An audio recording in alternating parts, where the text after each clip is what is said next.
Join us as we share our experiences, strength, and hope. When the world says, give up, hope whispers, try it one more time. Good morning, everybody. Happy Sunday, 7 a.m. Today on SOS, sharing our stories. By the way, I'm Tomas Hernandez, co-host. Our other host today is dealing with some family things. May have prayers to Slim and his family that are back east going through some things. We just want to give you a shout out, love, everything that you need. Please surround with prayers for his family and his safe return back to Colorado. We miss you, we love you, and we hope that everything is the best possible. Today is a big day for me. When I started in reentry work, I remember hearing about this man's name. I had to see what was happening because he was so hot. He had so much. You know when you hot when you got 8 million haters. You know when you hot, you got 8 million haters and talking. I was like, nah. This man is, he's something else. So I just kept on listening. I kept on listening, but I kept on seeing things grow, and I kept seeing things grow. And one day I got a phone call, and I remember when I got a phone call from this gentleman, I probably had money for my cell phone bill, and I was on E. I got there on E to his organization just to have the conversation with him, and was very blessed and honored to become a partner, a brother. A lot of mentorship that I've seen through it, and a lot of leadership through our host. And today that we got on the air is Hassan Latif, the founder of Second Chance Center in Colorado. I could go on and on about this organization. They are the epitome of reentry that started in Colorado the right way, grassroots, started out of his car. Then also, let me not forget with my rudeness to introduce my co-host and producer, Nani. She's sitting over there, and she's swearing to me every time she's not going to be quiet and speak on the next on these events, on these radio shows we're doing. But I would love for everybody to, kind of sit back, pour a cup of coffee, and really dial in, because the story that you're about to hear right now is probably the most compelling situation that we ever had to catapult 22 partners out of the Latino Coalition family that are doing the reentry work in the state of Colorado today. I'm a very honored, just kind of got choked up on it, to be in Latino Coalition family, in the Wages family, and plenty more grants, and riding with my man, Hassan. Let's not forget about our sponsors with Merge Media Academy. Thank you for all the beautiful stuff that you provide for that. If you want to know some more, go on our website, on the Jammin' website, and also the Flow website. We are sponsored here by yours truly, and the company that brings this to you, which is Tribe Recovery Homes and Max Media. More about us later. You can get a hold of us. You guys hear me every Sunday morning on that. But I would really like to just be quiet and pass the mic on over to Hassan Latif. Hey, thank you. Good morning. Good morning, everyone. That's a pretty big lead-in, brother. Yeah, man. Yeah. You might be overselling me a little bit. Nah. But I appreciate that. I appreciate the opportunity. I've been actually looking for a chance to come in studio, brother. So when's my man gonna reach out to me? But I know you're just working on some things and getting the flow going. So. Yeah, we had to have we had to get your Yankees. I'm sorry, everybody. He's a big Yankees fan. I'm a Raiders fan. Y'all can boo right now. 1, 2, 3, boo for both of us. You know what I mean? But, we had to get that. We got to get your colors on the wall. Well, but we had to build this studio out, and that's what I wanted to make sure you and hopefully soon your amazing wife will be on as a guest on here. We wanted to make sure that we got everybody sitting in the booth that actually, our president and CEO built this by hand. He came in with his tools and brought his Iowa skills out here. Well, we got some transferable skills from those lives. Exactly. But pleasure to be here with you, and Noni, nice to meet you. Yes, finally. you too. So I don't know where to start. Where do we go? Where we go with this? Well, start from the beginning. Where'd you grow up? How things happen? How your addiction? How your life? Transpired to where you are today. The ups, downs. You tell us. We just want to get to know you. We want to know the beauty. We want to know the struggle, and we also want to know what change looks like. How that looks, because you can only sum it up in 45 minutes. But I'll tell you, when I tell you, everybody that's listening, I put the blinders on the haters and actually looked at the work that Second Chance Center did in Hassan. You're talking about a gentleman that did it from the back of his car after a lengthy prison sentence. Well, let me tell you, brother. So what we do and what we've done for the last 11 years with Second Chance Center is really just try to expand the perception of folks coming home from incarceration about what's possible. You know, what life can be like. And for me to be in a position to kind of help guide people along that kind of journey, believe me, brother, I had to come through one myself. All right, you know, I'm from New York. I was conceived in New York, born in South Carolina, moved back to Brooklyn at 3 months old. So I just consider myself a New Yorker by, I don't know, osmosis. But so I grew up there, brother. You know, when people ask me it concerns addiction, you know, like I started using at 5. And sometimes when people hear that, they're like, you know, you can see that look on their face like, how? Yeah. You know, and I just say, you know, with the help of adults. It's true. That's how I started at 8. You know, and so it was a thing for me that I never actually considered myself an addict. You know, I came up in an era in New York where if you were in the life and you were in the game, that was like, brother, that was like free pass to the clubs, to the parties. You got invites everywhere because you could just do your thing, you know, in the open. It wasn't like, you know, in later decades, it was a different kind of a thing. And we didn't consider the danger of a lot of the substances that we, and I was indiscriminate. Yeah. You know, I mean, from weed to Nepalese temple balls. I mean, if it's dope, I'm with it. You know, and the funny thing about it is, like I said, I never considered myself an addict. Fast forward a bunch of years, and I'm out in Colorado now. And I left because of the way things had gotten in New York as a result of me still struggling with my use and the kind of relationships that brings to you. And it was a thing where I had to go, bro. And I get a call from a friend of mine who was on the run. That should have said something to me, right? He was on the run. He was on the run. He was hiding out in Colorado. So he tells me about this place, and it really sounds kind of unbelievable, you know? But that same night, I get a call from my brother, my biological brother, and he's out in Golden for his job, and he's telling me the same kind of things. So when my partner called me back, I'm like, you know, I ain't got no money to go anywhere, man. And he said, I'm gonna send you some money. Come on out. So I came to Colorado, and it was this place, brother, you know, like a deep breath, you know. I remember going to the King Super the first day, and I'm like, what's that smell, man? He said, what smell? I said, that smell, man. What, you know? It was the bakery. They were baking stuff. I never saw anything like that, brother. You know, they took checks at the register. You know, they had a thing at the end of the register that had catalogs of apartments that were available. I mean, I'm coming from a place where they leave you an apartment in a will, like, you know, it just gets passed on. You know, there's no openings, no, you know, vacancies. So this blew my mind, brother. You know, this Colorado thing, and I thought this is a great place to like kind of start over. The thing about it is I brought me with me as well.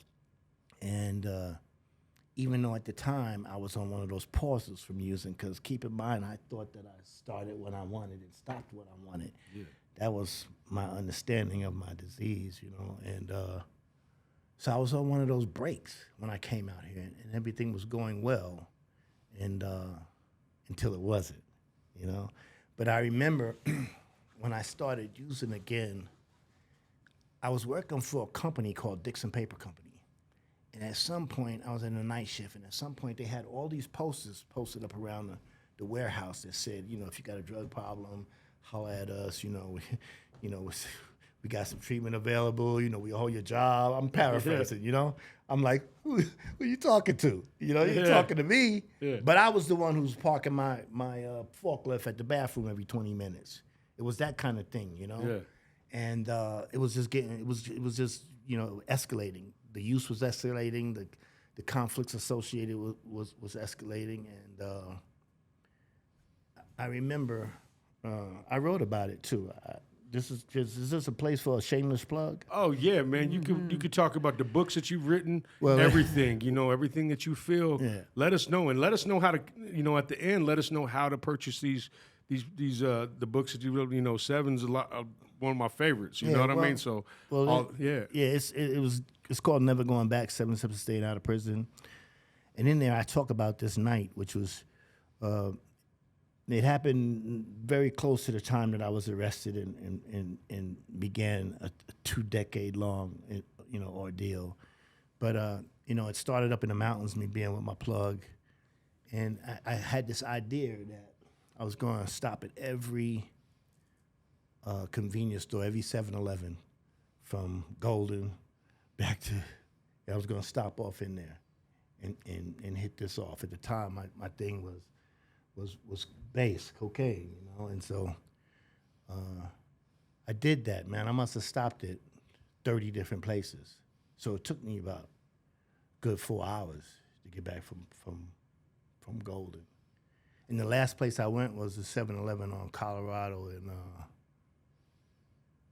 17th, I think it was. And right across from that building that everybody wants, but nobody can have. Yeah, it's got a whole bunch of lead poisoning issues. We looked at it too, brother. It would have been wonderful. But had to back up off of it. Exactly. So I pull up at this place, and there's a Denver police car parked. I pull up right next to it. I'm driving a new truck, brother. This is one of the things that kind of had my mind tripping, because I would see someone, for instance, normally behind a dumpster trying to keep the wind from blowing their light out, and said, "You crackhead." But I was parking in the alleyway next to the Hare Krishna temple off of 14th Avenue, cooking on my own dope like I was different. You know what I'm saying? So this night I pull up right next to the police, and I said the same thing in every place that I ever been in that night. Where's the bathroom? That's all I say. And usually it's easy to find the bathroom because they're all built the same way. When I come in there, police are at the counter. I say the same thing. And they look at me, and we hold a gaze, And I can imagine, and you probably can too, imagine how I looked after smoking cocaine for the last 3.5, 4 hours. Yeah. And I go in the bathroom of this place, and where I had been locking the door every time, this time I didn't, brother. I just pulled my thing out, man. I sat it on my lap, and I pulled this pipe out. And in my mind, I'm saying, like, they got to come in here. And I was all right with that, because I knew it was going to end one way or another. Like, when the smoke cleared, either I was going to be down or they were going to be down, and I was good with either one of them. And I'd never been in that place before, that space where I didn't care whether I died or caused someone else to. I don't know if people have ever experienced that, but for me, that was the darkest place that I ever been in. And I was sitting there in a dirty toilet bathroom, in the bathroom of 7-Eleven, waiting for the police to come in. And that night, they probably said something to themselves like, let's get these donuts and get out of here, Yeah. And whatever it was, we were both blessed that night. That's where I was at that time, brother. I had only one other time when I thought to reach out for help prior to that night. And I actually went to an NA meeting, brother, and I got there early. I got there an hour early. While I was waiting for them to open up the room, I went in the bathroom and got high and walked past the meeting when I came out. So I was going to a NA meeting strapped with dope, and I don't know what kind of an intention I had. That's where I was at that point. Mm-hmm. And so the next thing I know, a week later, I'm on my way to the penitentiary for the next 20 years, almost 20 years. And it's funny thing about it, I met Khalil Halim, who's we've transitioned that Second Chance Center. He's the executive director now, and this is the guy, people think he dropped out of nowhere on me, but actually he's the person who was there when I really started putting dots together. He gave me the blueprint and the template, not just to get out the penitentiary, but to come to grips with some things about myself that, I hadn't done prior. When I met him, I was clean 15 years already. But in my mind, I was the same guy still. Mm-hmm. I just wasn't using, And I met him in a therapeutic community program. But the thing about it is I almost couldn't get in. It took me 4 years to get in. Because when I first went to reception in prison, they give you these assessments. They ask you 1,000 questions. I'm already in enough trouble, brother. I got 103 years.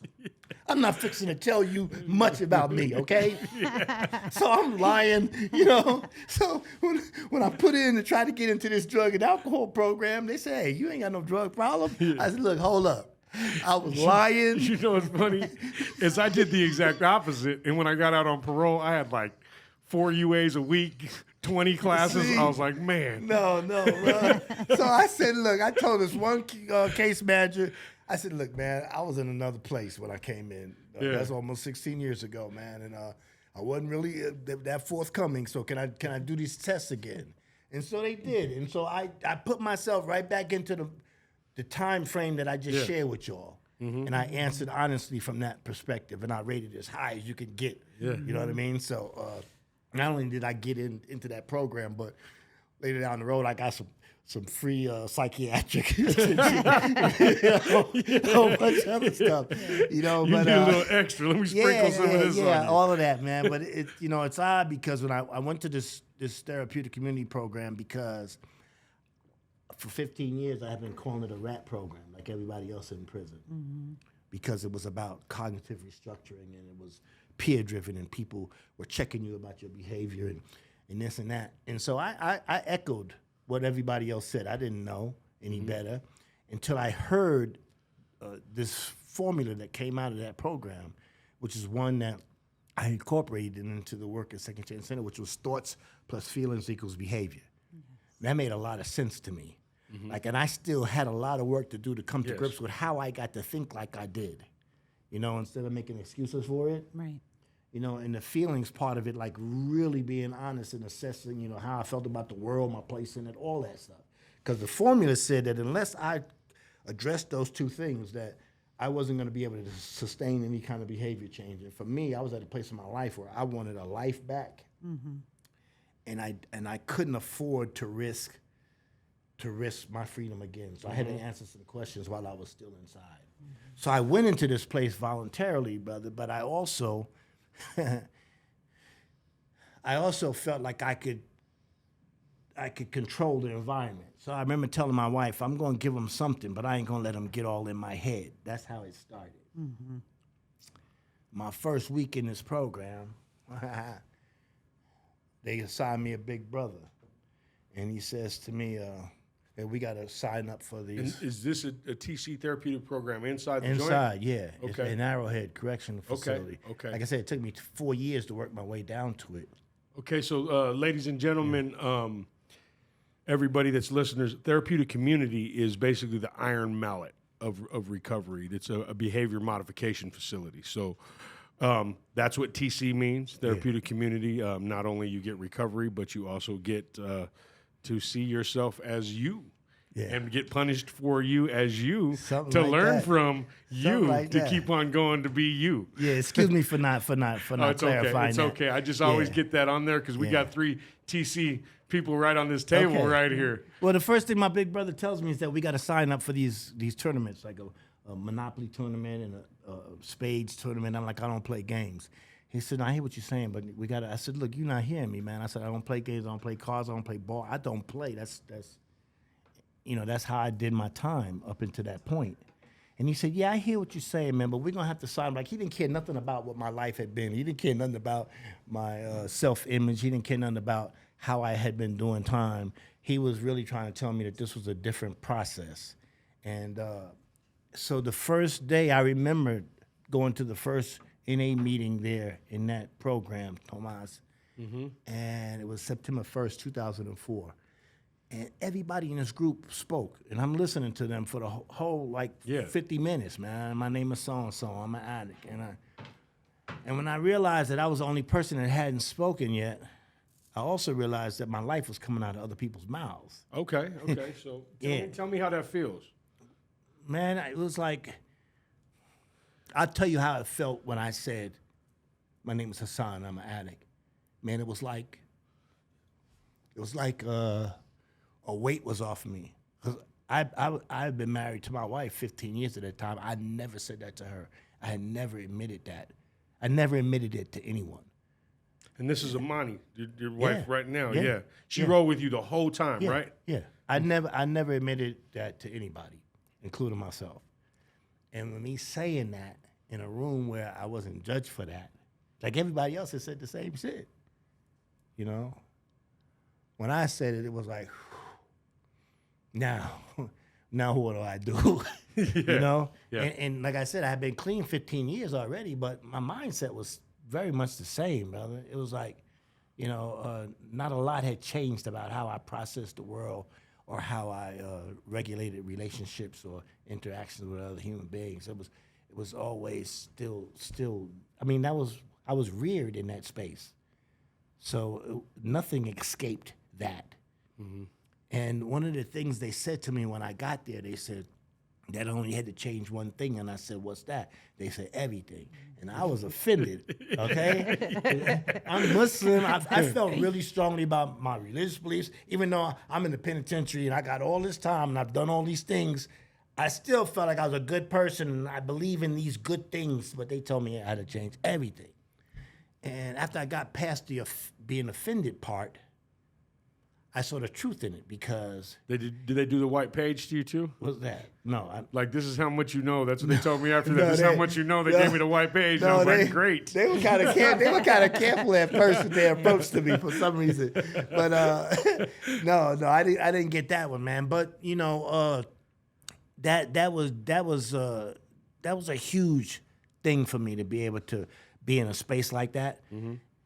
And the thing about TC is you're separated from general population. So this is the first time in 16 years that I didn't have to like watch my back every minute because we were really kind of in a safe environment. Everybody that was there was trying to go home and had an opportunity to go home. So the kind of stuff you normally deal with, we didn't have to deal with. So right off your shoulder. Yeah, so when you have to watch your back, you get a chance to actually maybe look at yourself, you know? And so that was a big process for me. Being there and going through that. And when I say like, when I speak about Khalil, not to blow him up, is that, you know, one of the things Please do, because we got to get him on here too. Okay, well here's the thing, you know, he never had a use issue, but that was his lifestyle. You know what I mean? Mm-hmm. And when he came through, you know, the person that ran the program, Tanya Garcia, she said, don't BS me. You're not a drug addict, you know, but your addiction is something else, you know. And she pointed that out to him. But for me, it was like, I told my wife I wasn't going to let him get in my head. I was going to give him something to work with. And then I realized that I was still trying to manipulate my surroundings and my environment. Mm-hmm. And if I may, can I speak about your spirituality? Sure. Yeah, so to put things together, I've always wanted to ask you this question. So to get with Khalil, that's when your Muslim path started, or was that prior? No. So you've been Muslim for quite a while at this point. Since the 70s. So during this time, how did treatment, spirituality, and being Muslim and keeping your practice of being Muslim, how was that for you? How did that resonate? Because it's concepts that could possibly conflict or go together. No, ain't no possibly conflicting, brother. My whole life was a conflict. Yeah. My belief, my feelings, my emotions, my commitments, it was all in conflict. All of it. Mm-hmm. And when I say that I never was honest with anybody about where I meant that. I was never honest with anybody about what I was dealing with or why. It was always something to hide. There was always a shame attached to it. Mm-hmm. That it wasn't that when I was younger. Mm-hmm. You know, it was just what we did. But, you know, my commitment to Islam actually made me feel differently about those kinds of things. And I tried to minimize those things in my life as much as possible. Use was the last one, the one that I had the most difficulty with. Mm-hmm. And So you had 2 paths of redemption: to get right with Islam, and to get right with your addiction. Yes, absolutely. And one of the things that I in my book, one of the steps of the 7 steps is know your addiction, and I didn't get there from any academic space. That was my journey. Coming to be honest about it and realizing how it has always impacted everything, as opposed to being just something, peripheral. It was always a driver, and I need to understand why that was. And, just going through that program and dealing with folks who are, I'm not just talking about the professionals, I'm talking about some of the folks that were in there trying to do the same things I was doing, brother. It was life altering for me. And it wasn't an easy thing for me because I didn't respect anybody. I remember going to my first group, and when we were introducing ourselves around, and when I introduced myself, whatever I said, it was to make everybody in there know that I wasn't like them. And that didn't go over big with the therapist, Yeah. So she was on me for the next 6 months straight. You know what I mean? She saw her game. Yeah, game man. on. Yeah, because and so they had something that was called game, where you would sit in the hot seat. Yeah. So when We you all sit in the love hot those. seat, We know hot people could seats. get at you, but you can't say nothing. It was not like Pier 1. This was different. So even though I was trying, brother, and I wasn't resistant to a process. I was trying to work with them, but I still was in a hot seat every week. So listeners, this is basically what a hot seat is. Yeah. Imagine putting your chair in the middle of your living room. Yeah. And letting your family gather all around you. Yeah. Because you ate dad's pork chops, you left the car with no gas in it, and spent part of the rent money. So they get to yell at you. Or worse. Yeah. Or worse for quite a while, and you can't say nothing. Yeah. So this is. So they got to speak first. And it used to be like 7 or 8 people to speak. And what I would do is I would take what the first person said and verbatim, I would destroy everything they said. And I would move on to the next person. And Tanya Garcia said to me one day, she said, Hassan, you can't possibly be listening to what people are saying to you if in your mind you're destroying what they say. So she forbade me to speak. Now I'm really in it. It ain't keeping me out the hot seat, but now I can't speak at all. Yeah. So I'm from New York, so I'm gesticulating, brother. I'm using my hands. I'm doing all kinds of stuff, She made me sit on my hands, bro. Now I can't speak. I can't make no gestures. I can't grab my forehead, or nothing. And all I was left with was like listening. Like I learned how to actually listen because I had no other options. Yeah. And the things that I had always been taking as attacks on me weren't that at all. People were trying to hold a mirror up to me, Tomas. Yeah. They were trying to tell me some shit about me that I wasn't acknowledging. I got a close friend of mine, Nathan Badia, and he tells me all the time about games, how I used to take it. Yeah. He goes, so Tomas, remember what you were mad about? And I'm like, shut up. You were like, nothing. Yes. Absolutely nothing. Yeah. So these people were trying to give me the game, brother. They were trying to help. They were trying to share what they had, because when we do that, we reinforce it for ourselves. That's what it is. People look at sometimes the work that we do, you in particular, and like it's some magnanimous gesture on your part, but they don't understand that it's to keep us safe as well.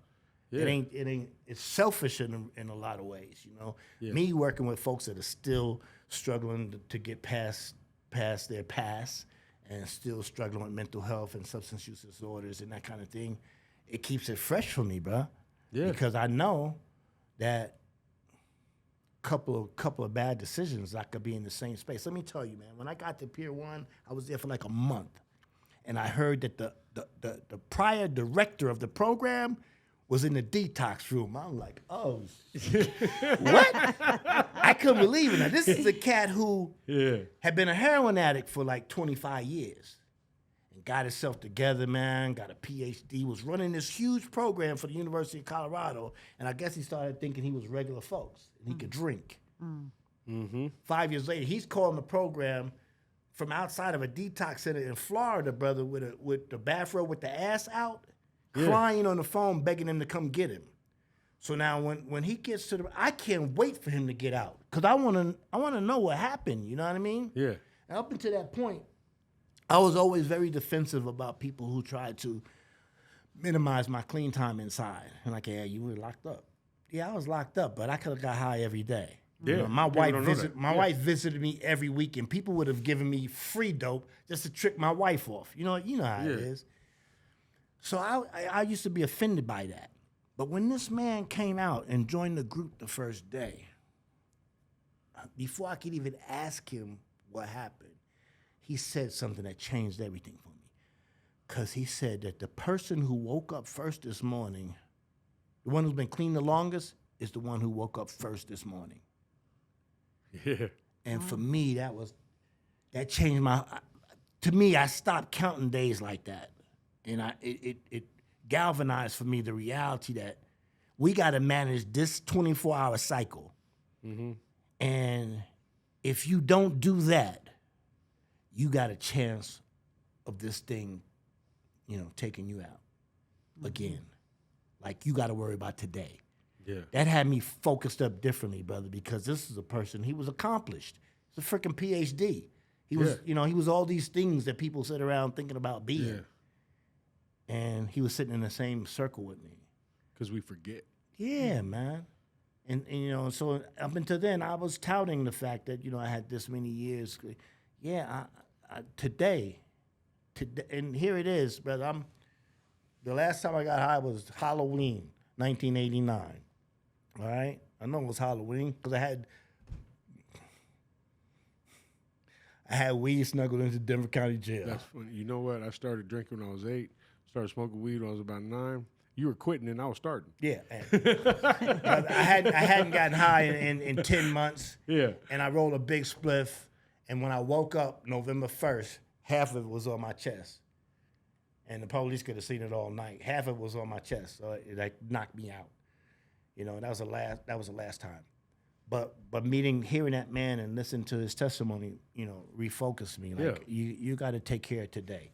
And so that's been the thing, man. When I came home, it wasn't about starting an organization. I didn't know what to expect, man. I got out at 50 years old, and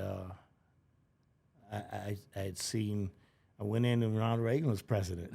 I came out, Bush was in his second term, some time had passed. Definitely. And I was just committed to a couple of things. I wasn't going to get high. I wasn't going to commit anything that resembled a crime, and I was going to work hard. Beyond that, I didn't know what to expect, brother. And I wasn't the person that tried to live in two worlds when I was inside. I needed to really focus up in there. Yeah, and you know what? I love this part of the story because everybody that knows who you are, that knows you everybody thinks you just came out the gate like you had a plan. As soon as you got out of treatment, got out of prison. You were focused. You're ready to go. Boom, boom, boom. No, and we know people like that. We know people who are sitting inside and have wonderful ideas about what they want to do for the world when they get out. For me, it wasn't like that, brother. I spent the first 15 years of my incarceration, I was in court every single day. And when I say that, I was fighting a case or appealing a case every day for 15 years because all I wanted to do was get out of the penitentiary. And all I could do to do that, I had to point to every mistake everybody else made. And I did that, brother. And I went through seven appeals at the state level. I went through Colorado Court of Appeals 7 times. I went to Colorado Supreme Court 3 times. I went to the feds twice, okay? And every time they find a new and imaginative way to smash me. And the last time it happened, I said to my wife, why does this keep happening? Because I thought I was doing some good things inside, brother, not just for myself, Very frustrating. And she said that Allah is going to continue to bring the same lessons around until you learn whatever it is you're supposed to learn. Now, she wasn't in no position to tell me that, but she was right about it, brother, because the same things were happening. Nothing was changing. Yeah. And I remember sitting down on, praying that day, and I got to the part where in our prayer it's called dua. It's like supplication. You just get your beg onto God. It's really informal. And I didn't know what to say, man. I was like, 15 years of coming up with new schemes and new approaches to getting out. Yeah. And here I was. I didn't know what I was at that place, brother. And I remember hearing myself say, what I need. Like, that's all I had, bro. You just get tired of shoplifting yourself. Yeah, man. And as soon as I got up, the thing that I thought was, they might have got this wrong and this wrong and this wrong. but they got the right guy because you were running amok and you weren't going to stop. You know, and since I've been out here, I've never promoted the fact that I was actually incarcerated for a crime that wasn't mine. I had so many others, brother. You know what I mean? I chose to be indignant about them not getting me right. You paid your tab. You didn't tell me you paid your tab.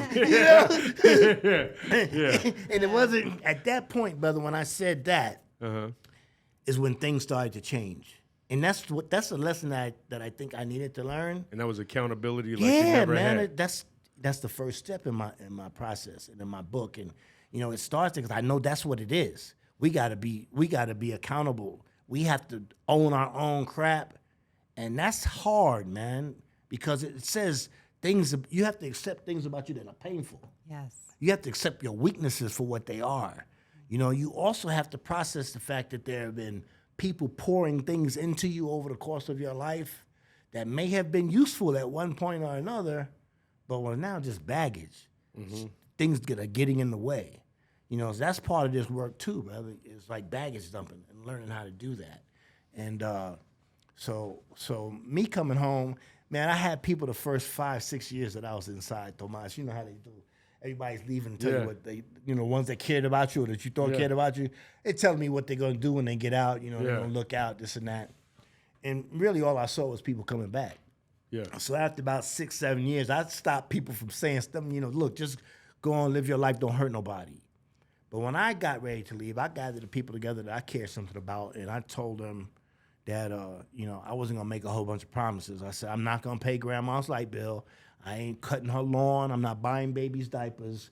I'm not sending a bunch of money orders in here, and I'm definitely not taking a whole bunch of collect calls. But what I will promise you is that I won't be the reason anybody says no to you. That was the plan I had, Tomas, not to build anything. I won't be the reason anybody says no to you. And for me, that was a big umbrella because it meant that I had to find a way to walk through this world of my life conflict-free as much as possible. And when I did have conflict, I had to manage it. And it's funny because you have become the epitome of that statement.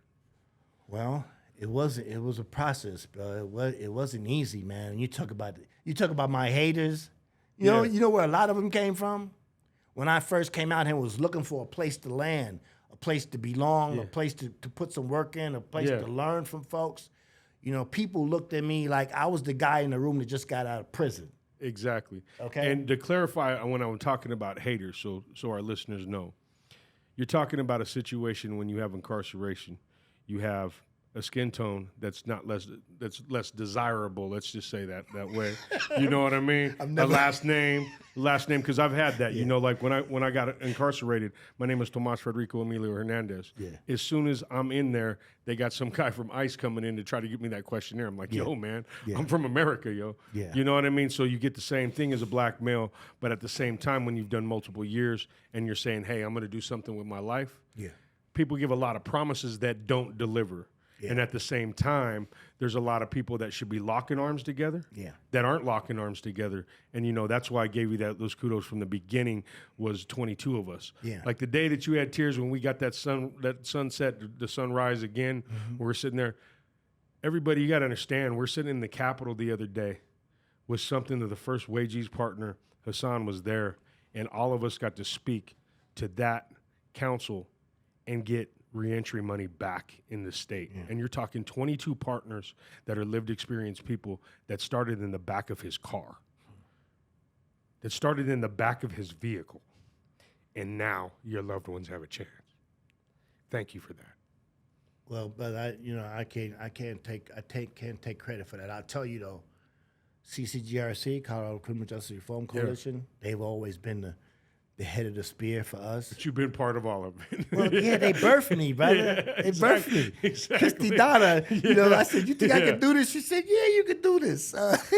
You know, she lent me her lawyer. She lent me one of her staffers who was a lawyer to help me do my expedited paperwork for my 501(c)(3). Yeah. I think I told you I bounced a check off the IRS for it. Okay, It was an accident. No way up but up from there, you know? Yeah. So you did the whole hip-hop move, but I got to have my name on it. Well, you know, but she in particular, CCGRC, but Chrissy Donna in particular recognized that there were people in the community doing good work, And she said, like, we shouldn't have to have car washes and pie sales to generate resources to take care of folks. That should be, there should be coffers open for that. And that's what Wagey started, was basically hijacking a part of DOC's budget, a very small part of it. Yeah, but what everybody has to understand about the guest today is this. When you have a Muslim man with a record standing in front of, I remember the first time you invited me to the Capitol. I ain't even been there. Remember, I was dressed up like Run DMC. I show up in an Adidas outfit with chains everywhere. But you different, brother. Exactly. You different anyway. I showed up. He gave me a smile and was like, "Yo, let's go in here. Let's get these people housing." No. I said, "All right, let's go." Yeah. You know what I mean? But people took him seriously. You know what I mean? And it's about that heart. It's about that intent. And it's funny how a hater will turn into asking if he's hiring in 2 seconds. I've had that too, but you know what? The same people at that time when I was looking for this space that didn't want to make eye contact with me in rooms, like for chance I might start up a conversation. Yeah. These are the same people that when we kind of got our feet up under us and we're getting blessed with opportunities, they want to circle back and do coordinated kind of efforts. And my whole thing was, if you felt like that about me, that's how you feel about my people. Mm-hmm. I can't bring myself to work with you now. I'm not holding no grudge. I just remember this ain't for you. Yeah. So some of those people, are still on the sidelines waiting for us to crash. So let me ask you, the birth of Second Chance Center. Yeah. How did that come about? The desire and the passion today. It was like. Let me tell you, it's real quick, because I know you looked over at your man, Danny, over there. So I'm just making sure we're okay. You're looking at the clock. But I'm working for another place called the Turnabout Program. And it had been doing reentry work for about 25 years. It started as a homeless program. I've been there. Yeah. And so, the director, she actually auditioned me for about a year before she took a chance on hiring me. And she had me coming up on Saturdays and speaking to a whole group of folks, So that's what I did for a year, bro. And finally, she had written me into a grant and brought me on. And I appreciated the fact that I was learning how to do case management work. I was working with my people, and I was doing something finally, and something related finally. And three board members came to our staff meeting in October of 2011 and told us they were closing the program in 4 days. Oh, man. So now most people went to panicking. I was an addictions counselor at the time, but this was still about 70% of my income. But what I had seen, Tomas, was people, we had some resources. We were doing things to help people, but people were still going back to prison. And almost every month at least, somebody would come out and say to me, "Hey, Hassan, everything was going great. I was making $20 an hour. I was back with my kids. In the bottom, like something happened and the bottom fell out. I knew it wasn't like that. People were getting undisciplined about things. People were cutting corners or trying to take shortcuts. I knew that something was missing. Yeah. But I didn't have the confidence to tell people who had given me an opportunity, "Hey, I think you need to be doing it this way." But when those three board members came in, instead of feeling like, it's panic time like most folks on the staff, I was like, what does this really mean? As opposed to assuming it was all bad. So I came up with two things. One, I had started writing a book 4 years earlier, hadn't written a word in 2.5 years. So I was like, finish what you started, dude.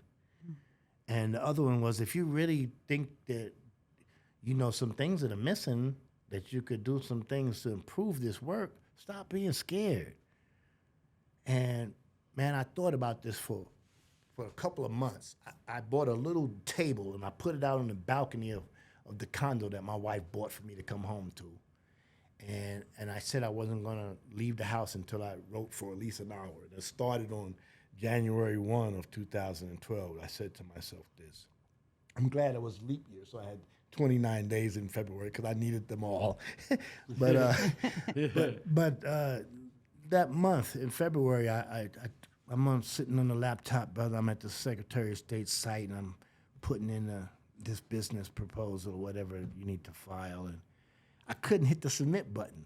No, what? No, man. My wife is in her office, and I call her and I said, "Baby, look at what I'm working on." We had talked about it, of course, and so I said, "You really think I can do this?" She said, "Of course." And I pushed the button. It was like right up at that moment, I still had those self-doubts about what I was taking on, but I I used to front. Remember when they had some place called a Pizza Fusion? Yeah. I used It was to a front reentry like, place. I Yeah. used to front like that was my office. The Colorado Coalition for the Homeless ran it, and it was beautiful, man. Yeah. The atmosphere was great. The food was great. Yeah. I'd either mess with you guys with busted computers at Turnabout, and then I go get some pizza down the street. Well, I had a meeting with a sister named Leanne Wheeler, and I said, look, I just started this organization. I ain't got no money. I don't know where I'm gonna get any from, but this is what I want to do. And she said, just work on the vision, and he'll provide the provision. And like that resonated with me at the time, and I believed that. Like everything comes from the same source, brother. And if I just worked on the vision of what I wanted to try to do, that I find a way to do it. That's kind of how this thing started. And I mean, it was just what was left in my pockets for the first year, brother. The first grant I had was a $3,000 grant that I got at the end of my first year. And I was happy as hell, man. It was Chinook Fund that took a chance on me, you know? And, 2 months later, I meet Richard Morales and Richard Paul. And that was the beginning of things changing because they came to announce this grant that was coming out, a Labor Department grant, and it's a Latino Coalition for Community Leadership. So I didn't know if my black ass was gonna be welcome, but I went, right? And I had 2 copies of my book, and I pointed out the window to both Richards, and I pointed to my car, which people laugh when they hit. It was a pretty nice car, on me. It was a cherry red Jaguar. Yeah. Right. It was 10 years old, but it was clean, right? So anyway, I point out the window at the car. I said, that's Second Chance Center. I need somebody to put me on. I said, if you want to know how I think about this reentry thing, it's in this book. And I gave them each a copy of this book, you know? And I just parked the car. I couldn't write, so my wife wrote for the grant and subcontracted Second Chance Center. That's how we got on. And that was in 2013, brother. Now, we got a budget over $8 million, man, which is, for some people, it might think that we've arrived. But the fact of the matter is that we've just grown to keep pace with the need over the years. Yeah. We were playing catch up for like the first 8-9 years, but like on a hamster wheel. Yeah. Khalil coming in at this time, is like to get in front of everything. It needed a new kind of, it needed a wider wingspan than I had. It needed a younger kind of approach to some things. It needed other disciplines and skills that Yeah, and it's funny when you have an organization, when it finally takes life, you're gonna either show up or not, but it's still gonna be there. Oh yeah. And you gotta make sure that you keep that pace, keep that family, keep that. It takes a lot to fuel it, man. But but I always wanted, and I always said that I wanted Second Chance Center to be serving people long after nobody remembers the people who started it. Yeah. You know what I mean? Absolutely. And I still do, because why not? Yeah. And it's gotta stay. It's gotta be here. Yeah, man. And my whole purpose is, I really want my scales to balance. When I'm done with this life, because I've done damage, brother. So like in this work, I'm a proponent of people paying their debt to society and not being saddled with collateral consequences, which we know hinder people in their transitions back to the community. We know that. But for me and the folks that we serve, I've been telling them all these years that we still owe.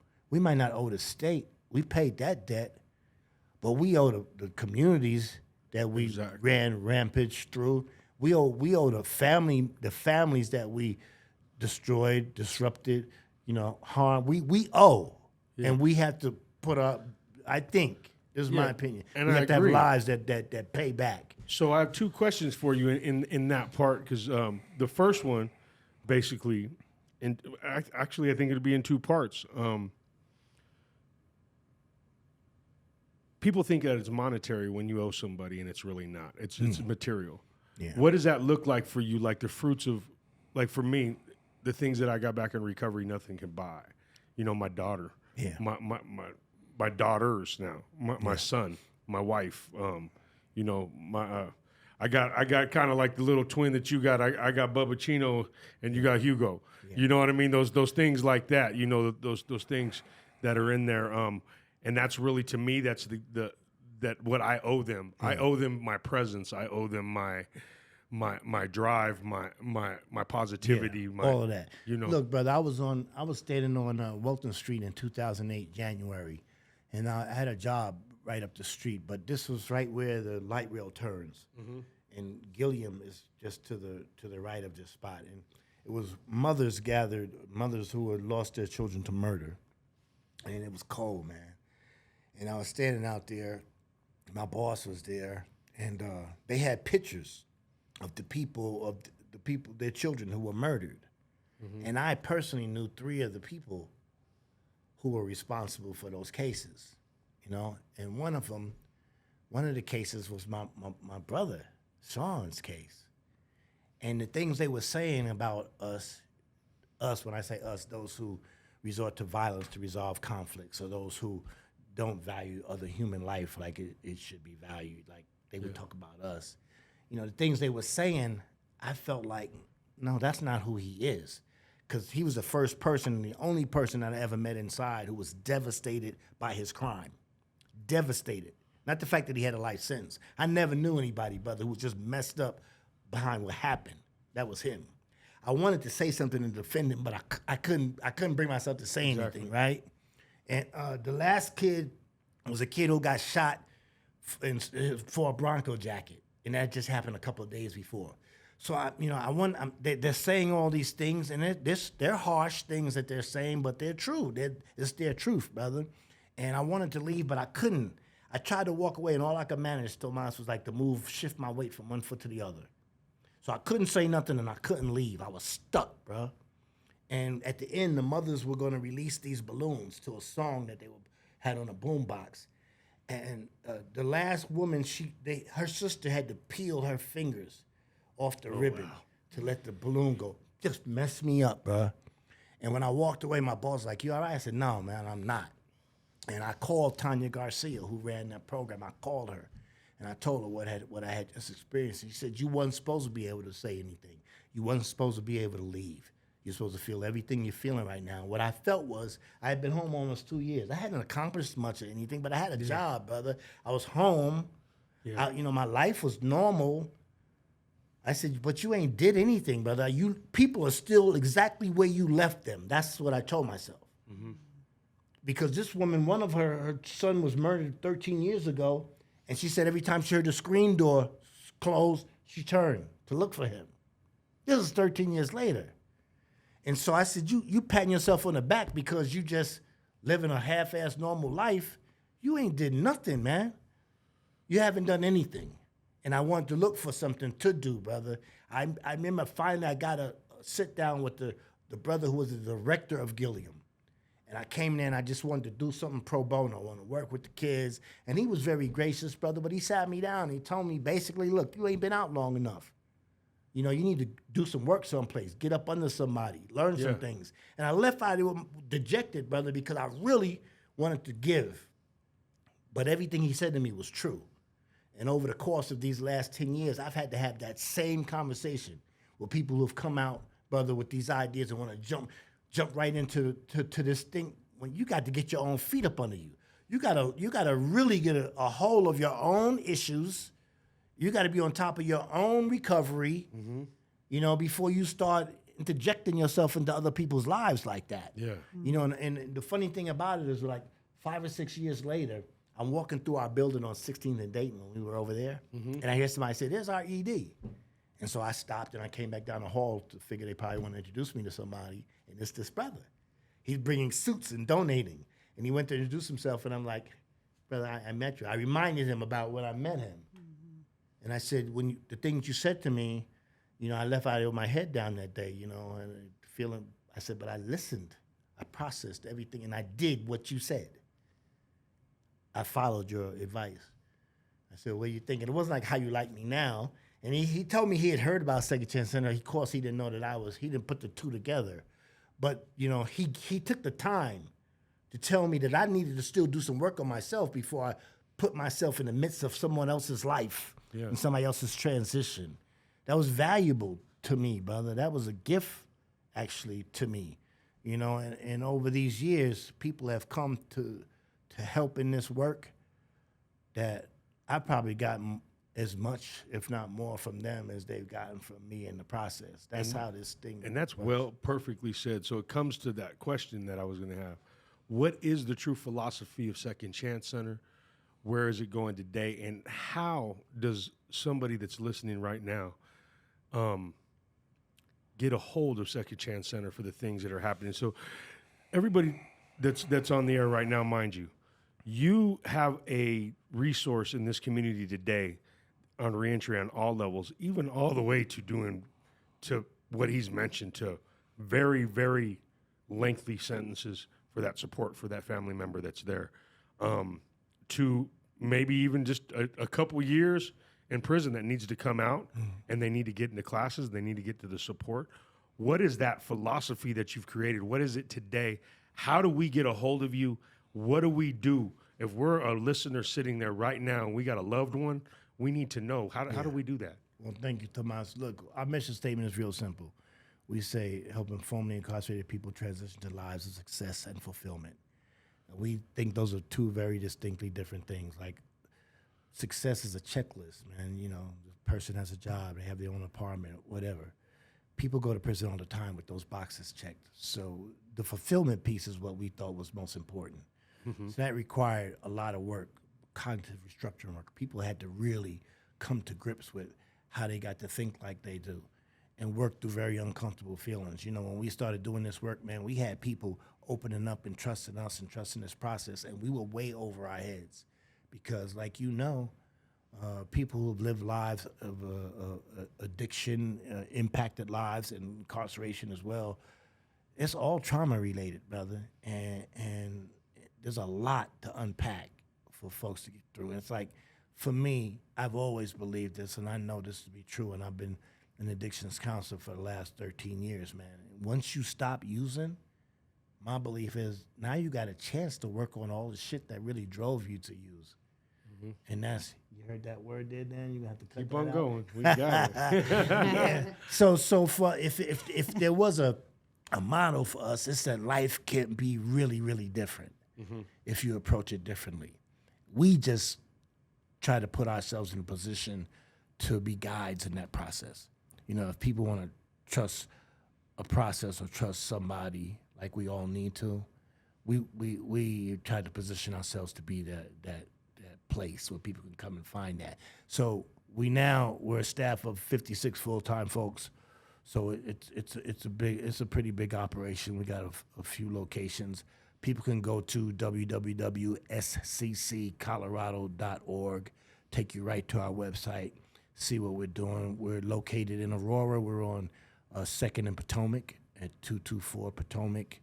We're in Denver on 14th and Delaware. Those are the two office locations.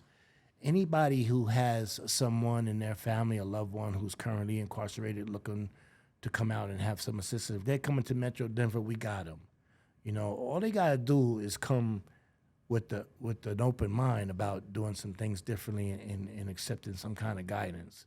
You know, I've gone into prisons, and I've been going into them since they first allowed me to, but I was still on parole and was going inside prisons.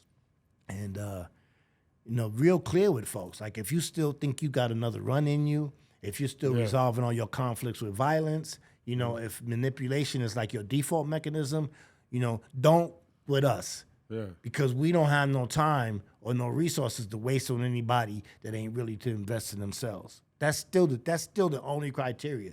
You got to be willing to invest in yourself, and that's going to require you to make some honest assessments. It's going to require you to accept some things people say to you that you're not going to always like. You know, my wife and I, we've been married 31 years, Noni, and we was having this thing a couple of years ago. I'll call it that.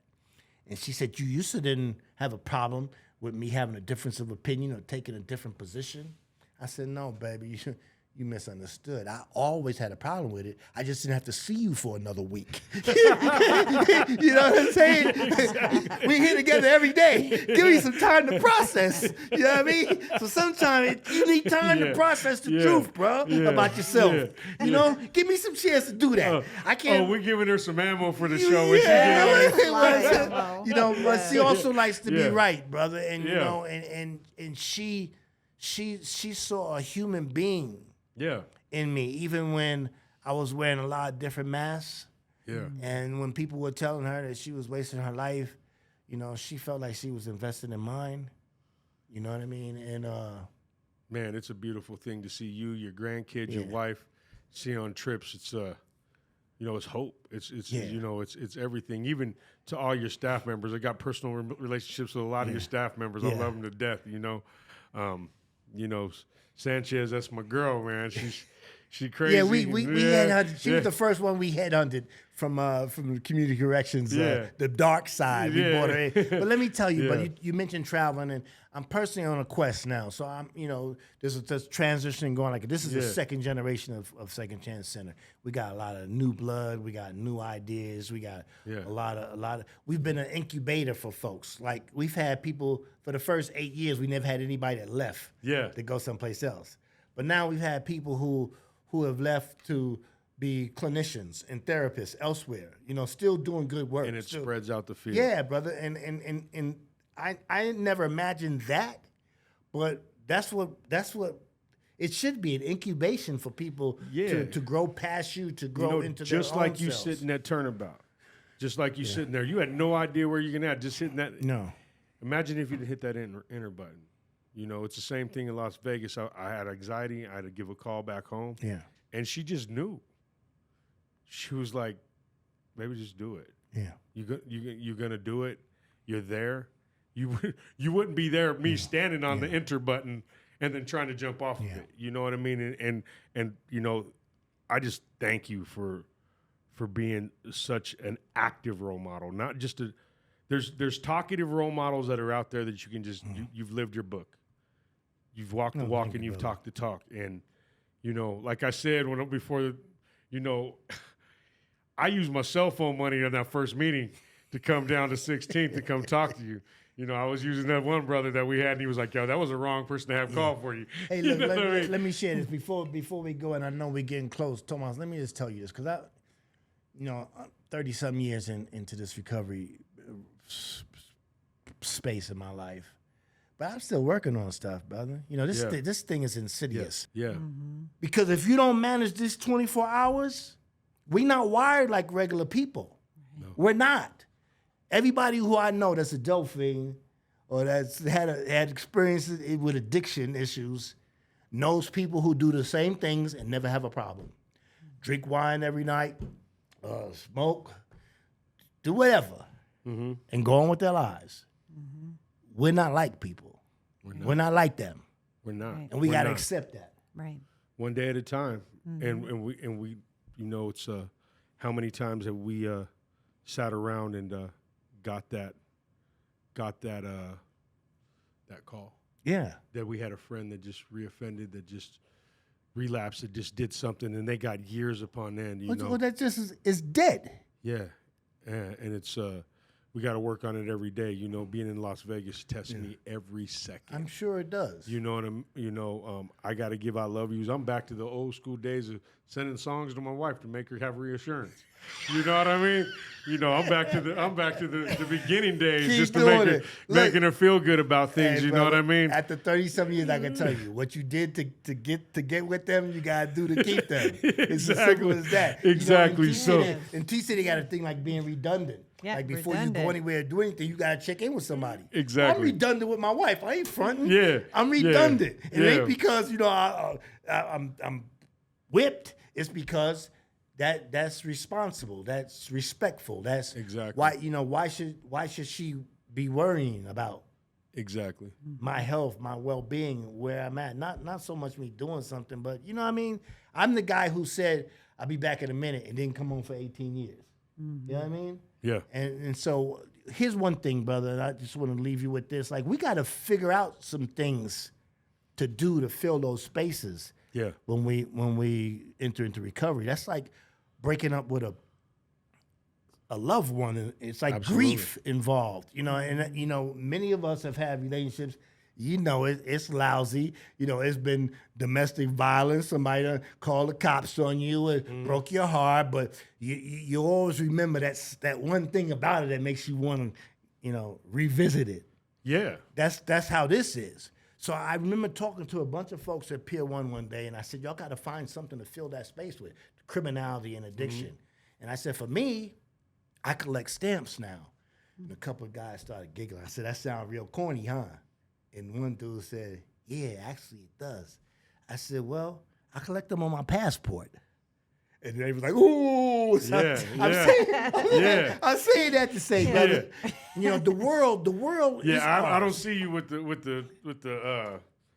little lens looking at defects. But I had to throw that out there like that, brother. You know, and exactly. I say that to our folks because, you know, if you spend any time under the thumb and the foot of addiction, then it has limited your vision of what's possible for you in your life. Absolutely. And I'm telling you, man, the thing about actually not just not using, but coming to grips with developing a recovery approach for my life, open up things for me that, you know, I never imagined were possible, brother. And what we've been talking about today, those are some of those things. Yeah, and you know, we're going to have to cut it in because I don't want to have to cut all the beautiful gems that you got and to put it in an hour, but I got an idea so we can hear the whole thing. But everybody, I'm hoping you were inspired today, this morning. Had a couple cups of coffee with it, and I always say it when I get a chance. If you got a hangover right now, good. I hope it hurts really, really bad right now. And You always side off with that, brother. Yeah, I always mess with them on that when I get a chance. I'm just kidding. But, you know, with that being said, thank you, Hassan, Latif, for coming on. Thank you. Once again, that's the founder of Second Chance Center. Always the talkative, beautiful, smart Nani that's sitting there, our producer, when chimed in again. But this show is definitely SOS, which is sharing our stories, brought to you by 107.1 and 101.5. Max Media. We're on the flow. We are on jamming, and we're having a great time this morning, getting into some recovery and starting the day right. We'd like to thank you, Hassan, for coming in. Thank you, brother. I'm Tomas Hernandez, and have a great, blessed morning. Love each other, care for each other, and if you need addiction help, you know, you can always reach out to Second Chance Center and also with your sponsors, Tribe. Google us, find us on the internet. I'm sure I don't have to even put the www because most of y'all, even your kids right next to you, once they hear the name, they can find it. And that's Second Chance Center. That's www.scc.org. Or you can get at us at triberecoveryhomes.com. Thank you. Have a beautiful morning and have a blessed day.